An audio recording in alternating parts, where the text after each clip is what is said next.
الذين آمنوا خذوا زينتكم عند كل مسجد وكلوا واشربوا ولا تسرفوا إنه لا يحب المسرفين.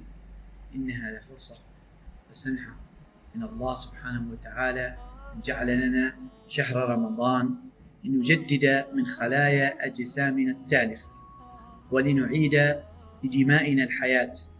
إن فرصة الصيام ساعات معدودة جعلها رب العزة والجلال لأجسادنا تجديدا، فلا نسرف في الإفطار ولا نسرف في الأكل.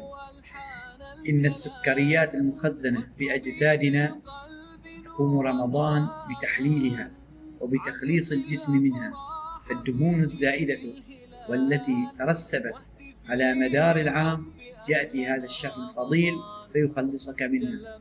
حافظ على جسدك وحافظ على هذه النعمة، وكل واشرب كما قال رسولنا الكريم: كل ما شئت واشرب ما شئت ما خلتك اثنتان سرف ومخيل. بارك الله لنا ولكم في هذا الشهر الفضيل. أم هي الذكرى رواها رمضان.